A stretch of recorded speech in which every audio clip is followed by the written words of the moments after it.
Bismillahirrahmanirrahim. Assalamualaikum Ustaz. Waalaikumsalam warahmatullahi wabarakatuh. Semoga Ustaz selalu dalam lindungan dan rahmat Allah Subhanahu wa taala. Amin. Semoga Allah memberikan perlindungan dan rahmat kepada Anda dan keluarga lebih baik dari apa yang Allah berikan kepada kami, dan kita diberikan pancaran kemuliaannya. Ustaz, sebelumnya saya minta tolong penjelasan tentang menikah dengan sepupu. Apa di dalam Islam diperbolehkan? Kalau memang dibolehkan, saya mohon penjelasannya Ustaz. Karena saya ada berhubungan dengan sepupu. Kebetulan ayah saya dan ayahnya adik, dan ayahnya adik kakak. Kenapa kebetulan? Ya, emang adik kakak kan, bukan kebetulan ya. Ya, kebetulan ayah saya dengan ayahnya adik kakak. Ayah saya yang paling tua. Dan kami berdua ingin menikah, tapi terhalang restu orang tua. Karena mereka menikahi sepupu, karena kata mereka menikahi sepupu itu tidak boleh karena masih satu bapak. Kami sudah memberikan penjelasan kepada orang tua, tapi orang tua masih kekeh dengan pendapatnya. Kami hanya ingin halal agar kami terhindar dari maksiat. Kami mohon kepada Ustadz untuk memberikan penjelasan tentang hukum menikahi sepupu. Dan kalau boleh, kami minta tolong divideokan ya Ustadz, agar orang tua kami bisa memahaminya dan memberikan restu kepada kami. Sebelumnya terima kasih banyak ya Ustaz. Syukran, jazakallah. Anda memindahkan beban hidup Anda kepada saya. Tidak apa-apa, ini biasa. Ya, mau dijawab? Yuk kita pakai Quran aja dulu jawabnya. Buka Quran surah ke 33 Al-Ahzab ayat 50. Quran surah 33 ayat 50. Tolong diambilkan kursi satu lagi, biar duduk. Kursi satu lagi, minta kursi. Ada? Kita langsung aja ya, supaya nggak terlalu panjang. Hukum pernikahan dengan sepupu. Ada sepupu, ada keponakan, beda ya. Baik. Ini kan kasusnya begini. Ada adik kakak, ya. Kemudian masing-masing punya anak, kan? Anaknya ini saling punya rasa, ya, saling mencintai. Baik ya, masih ingat yang pernah saya sampaikan? Bukan 2 tahun lalu, kemarin malam Jumat, ya, baik ya. Dan rasa ini ingin disalurkan dalam bentuk yang halal untuk pernikahan. Menikahi yang yang dicintai, menikahi yang dicintai itu harapan. Tapi mencintai yang dinikahi itu kewajiban. Jelas? Baik ya? Nah, sekarang ada harapan enggak untuk menikahi yang dicintai itu? Dia punya rasa cinta antara sepupu ini, ya, anak dengan anak, maka boleh enggak hukum nikahnya? Yuk kita lihat di Quran ya, surah ke-33 ayat 50. Ada ayatnya? Dibaca.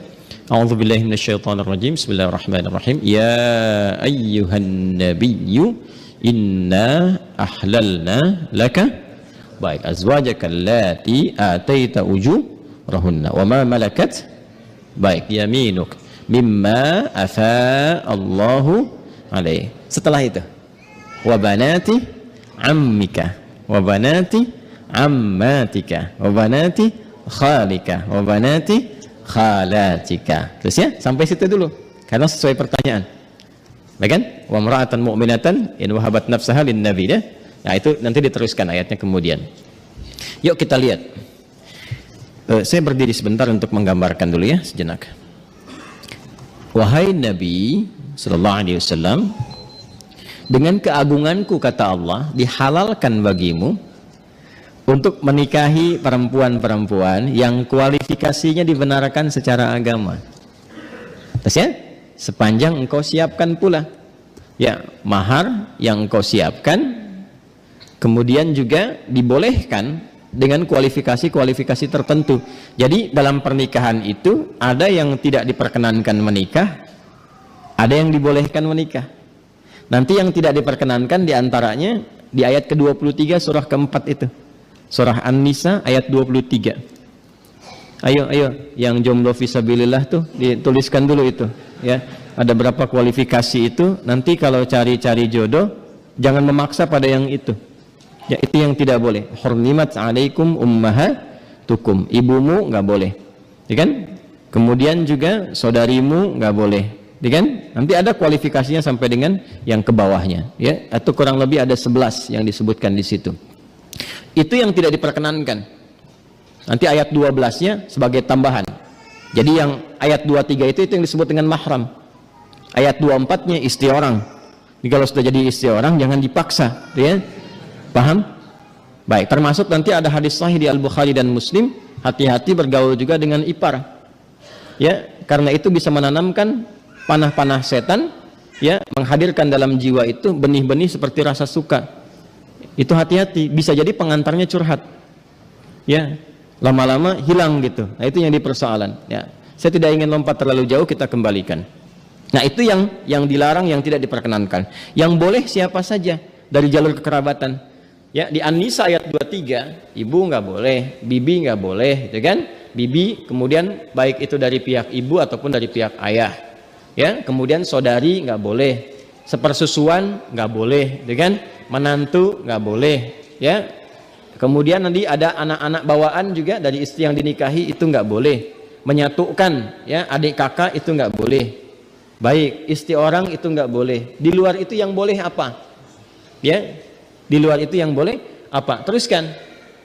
Satu, kalau dari jalur kekerabatan yang paling dekat, anak paman. Baik, ya. Obanati ammika. Anak paman berarti sepupu kan? Ya kan? Baik. Ini saya sebut kakek sajalah. Ya. Kakek punya anak kan? Ya. Ini A, ini B. Ini anaknya laki-laki, ini laki-laki juga. Oke? Sudah. Ini ayah lah ya, untuk memudahkan. Ini bapak.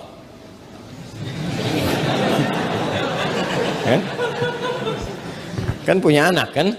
Berarti jadi ayah. Itu punya anak berarti bapak. A-nya apa? Ayah. B-nya apa? Jelas? Nah. Ini punya anak.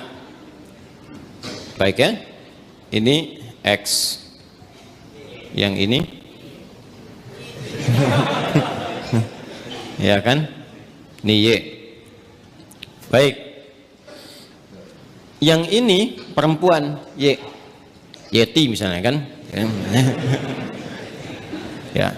Ini Safi. Ya. Kalau dia punya anak beberapa, misalnya Safi, Messi, misalnya siapa lagi ke bawah, misal. Ini laki-laki, ini perempuan. Nah, ini sepupuan kan? Ini kan? Ya, halo? Ini dengan ini sepupu ya? Baik. Nah, ini Yeti dengan Safi ada rasa saling mencintai. Ingat, mencintai dengan menyukai itu berbeda. Suka, semua bisa disukai, tapi tidak setiap yang disukai itu harus mencintai. Jelas ya?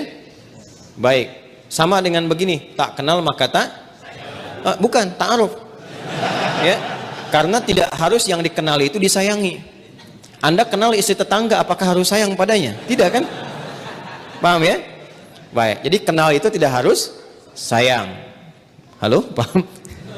Nah, tapi kita menyukai siapapun harus suka dalam konteks kebaikan. Tapi tidak selalu yang disukai itu harus dicintai. Cinta itu diikat dengan nilai-nilai yang baik. Karena itu bagus pertanyaannya. Ingin tahu rambu-rambu agama. Supaya tidak keluar dari nilai-nilai itu. Supaya tidak masuk dalam jerat-jerat setan. Apa hukumnya kemudian kalau ini ingin menikah dengan ini? Ini ada anak paman nih. Ini kan kesini paman kan? Ya kan? Ini ada anak pamannya nih. Anak pamannya. Apa hukumnya kalau saya ingin menikah dengan anak paman? Maka dijawablah kemudian di Al-Ahzab tadi. Di ayat yang ke-50. Wabanati ammika wabanati ammatika. Ya, wabanati khalika wabanati khalatika. Am itu paman dari ayah. Khal paman dari ibu. Ammah, ammatun, ya, itu bibi dari ayah. Jadi ayah misalnya punya saudari perempuan, bibi kan? Ya. Baik, ibu kan punya juga ya, saudari ya. Nah, dari ibu itu disebut dengan khalun dan khalatun, dari ayah disebut ammun dan ammatun. Jelas? Baik. Jadi hukumnya kalau ingin menikah antar sepupu boleh-boleh saja karena ini bukan mahram. Ya. Jelas? Sampai sini boleh. Kalau ditanya apakah boleh menikah antar sepupu? Boleh. Sepanjang tidak ada sebab-sebab lain yang mengharamkan itu. Apa sebab-sebab yang lain? Ini hukum asalnya boleh. Tapi nanti ada sebab-sebab lain yang menjadikan terlarang. Misal, ini hukum asal boleh, tapi ternyata ibunya Safi misalnya saat Safi lahir, ASInya macet. Maka minta kepada ibunya Yeti untuk bisa di-share ASInya. Ya kan? Halo? Ada yang salah? Huh? Share, like, and comment, ya kan? Baik. Kalau ini kemudian mendapatkan ASI yang sama dari ibunya Yeti, ya, sini ada ibu misalnya, jadi saudari atau saudara sepersusuan, dia walaupun sama-sama sepupu tidak menjadikan keduanya boleh menikah karena ada hubungan mahram birradha'ah. Tapi kalau di luar itu aman misalnya, bukan saudara atau saudari sepersusuan dan tidak ada faktor-faktor lain yang menjadikan ini terhambat, maka boleh-boleh saja, tidak ada masalah di situ. Jelas? Sekalipun ada kebolehan, tapi tetap ditempuh dengan cara yang terhormat. Ya, jadi tidak boleh misalnya kawin lari, capek, sambil lari nikah gitu kan? Tidak, jangan. Tetap sekarang cari cara untuk memahamkan dengan cara yang baik dan bermohon kepada Allah. Kalau memang diniatkan ibadah, niat ibadah dengan cara yang benar, dengan cara yang baik, sifatnya nanti akan dibimbing oleh Allah dengan cara yang baik. Ada doanya. Untuk melembutkan hati orang tua misalnya, ditampakkan nilai-nilai kebaikan. Jadi kalau ada penolakan dengan karakter, dibalas dulu dengan akhlak. Biasanya akhlak itu melembutkan hati. Ya, Anda misalnya datang kepada ibu, ibu nolak, nggak usah yang itulah, cari yang lain misalnya kan. Dan Anda merasa itu baik buat Anda misalnya, taat dulu aja pada ibu, jangan dibantah dulu. Nggak usah pakai tapi walaupun meskipun, udah. Ya, taati saja dulu. Begitu Anda taati baik, lalu tampakkan nilai-nilai kebaikan, doa sampai lembut hatinya. Ya, demikian calon pasangan juga nanti mendoakan juga, memberikan akhlak yang baik. Ketika kelembutan itu ada, maka cara kita kemudian berkomunikasi akan berbeda dan hasilnya tidak sama dengan yang pertama. Paham sampai sini? Baik. Jadi jangan bergantung ya yang bertanya pada video ini untuk dibawa kepada orang tua. Ya. Ini jawaban Ustadz Adi misalnya, tidak ya. Bagi saya tetap hukum aja yang didahulukan. Ini hukumnya boleh, tapi akhlak itu yang diutamakan. Paham sampai sini? Baik. Nah, supaya tidak keliru memahami, kalau kita teruskan itu ada kalimat khalisatan laka min dunil mu'minin. Ada kekhususan untukmu. Teruskan ayatnya ya, teruskan ayatnya. Yang berlaku khusus selain bagi orang-orang beriman yang lain dari kalangan umatmu. Itu yang dimaksudkan itu yang sebelum ayat itu, yaitu setiap perempuan yang menyerahkan dirinya untuk dinikahi. Itu kekhususan bagi Nabi SAW. Ya, jadi ada sifat yang spesial bagi Nabi ketika berhijrah. Ada di antara sahabat-sahabat mulia beliau itu yang kemudian meninggal dunia, meninggalkan anak-anaknya, ada istri dan keluarganya. Ya, kemudian Nabi diperintahkan oleh Allah Subhanahu wa taala bagi perempuan-perempuan tertentu khusus, jika Nabi meridainya, akhlaknya, kemuliaannya, kebaikannya, support untuk dakwahnya, dan dia datang untuk menyerahkan dirinya untuk dinikahi, boleh-boleh saja, silahkan gitu kan. Atau perempuan-perempuan umum, dalam arti bukan yang telah bersuami ditinggal, meninggal dunia, ya, yang masih status single dan sebagainya, yang Nabi ridai kualifikasinya boleh dinikahi. Sedangkan dalam standarnya kan mesti ada wali kan. Nah, kalau bagi Nabi itu khusus. Ya, bagi Nabi khusus, tidak berlaku umum. Jadi nanti harus pandai baca-baca ayat. Ada yang khusus untuk Nabi, ada yang umum berlaku untuk umatnya. Di ayat ini ada dua kualifikasi. Ada yang umum sifatnya seperti menikah antar sepupu itu, ada yang khusus sifatnya seperti perempuan yang datang sendirinya untuk minta dinikahi. Jadi nggak boleh misalnya ada ustadz, ada dari akhwat datang, ustadz silahkan nikahi saya. Ya, misalnya kan, tuh. Walinya mana? Nggak apa-apa, saya jadikan Allah sebagai wali saya. Dia, nah itu nggak boleh. Paham ya? Itu nggak boleh hukumnya. Jelas? Nah, itu diantara yang ditemukan. Karena ini ada kisah. Kenapa ayat ini turun? Salah satunya kisah Sayyidah Maimunah Al-Ansariyah.